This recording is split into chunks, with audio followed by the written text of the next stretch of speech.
Assalamualaikum warahmatullahi wabarakatuh. Kami dari kelas 81 akan membuat video tentang salah satu tokoh Wali Songo yaitu Sunan Ampel.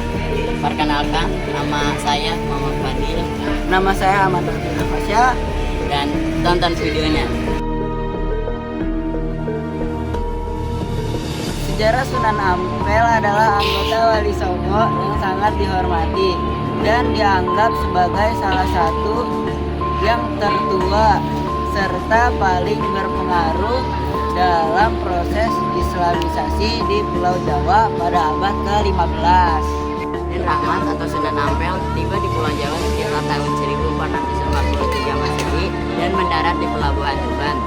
Pusat dakwahnya itu beliau mendirikan pesantren Ampel Denta yang menjadi pusat pendidikan Islam pertama di Jawa Timur. Sunan Ampel merupakan keponakan dari ayah Drawarwangi. Peran paling utama Sunan Ampel adalah sebagai pendidik, ulama, dan pemimpin masa depan. Mendirikan pesantren Ampel Denta, beliau mendirikan pusat pendidikan Islam yang sangat berpengaruh di Ampel, Surabaya. Pesantren ini menjadi kawah candi muka, tempat pengembangan untuk melahirkan kader-kader dakwah, mencetak tokoh-tokoh besar. Dari pesantren Ampel Denta lahirlah sebagian besar anggota Wali Songo angkatan berikutnya dan pemimpin-pemimpin Kesultanan Islam pertama di Jawa. Murid-murid terkenalnya antara lain ialah Sunan Giri, Sunan Bonang, Sunan Derajat, Sunan Patah, dan Sunan Kudus.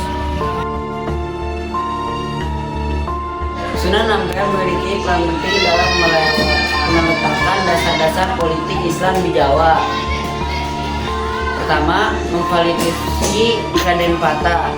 Beliau adalah tokoh yang mendorong dan mendukung Raden Patah, putra Raja Majapahit, untuk mendirikan Kesultanan Demak pada tahun 1477 Masehi yang merupakan kerajaan Islam pertama di Jawa.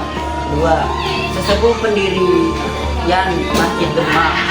Beliau turut serta merancang dan mendirikan Masjid Agung Demak pada tahun 1479 Masehi yang menjadi simbol kejayaan Islam di Jawa, bahkan salah satu dari 4 yang utama Soko Guru konon dibuat oleh beliau.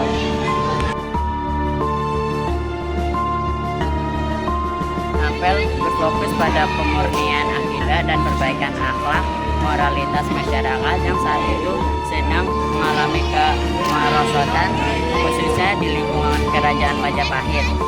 Ajaran Moh-Limo inilah strategi dakwahnya yang paling terkenal, sebuah seruan untuk menjauhi 5 dosa besar, yaitu moh main atau tidak mau berjudi, moh ngombel atau tidak mau mabuk, dan moh maling tidak mau mencuri, serta moh madan tidak mau menghisap narkoba, dan moh madon atau tidak mau berzina atau berasusila. Ajaran ini bersifat mendasar dan praktis sehingga mudah dipahami dan diterapkan oleh masyarakat awam.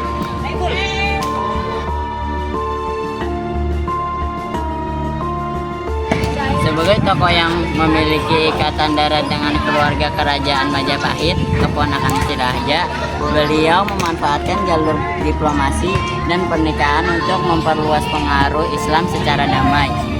Beliau menikahkan juru dakwah Islam termasuk putra-putra dan muridnya dengan putri-putri penguasa bawahan Majapahit. Kita terima kasih sudah menonton. Maaf jika ada salah kata. Semoga bermanfaat untuk kita semua. Terima kasih. Kami dari kelas 81. Peran paling utama Sunan Ampel baca. sebagai Curangmu baca, Bu. Sebagai tokoh geser. sekian video dari kita. Terima kasih sudah menonton. Semoga bermanfaat.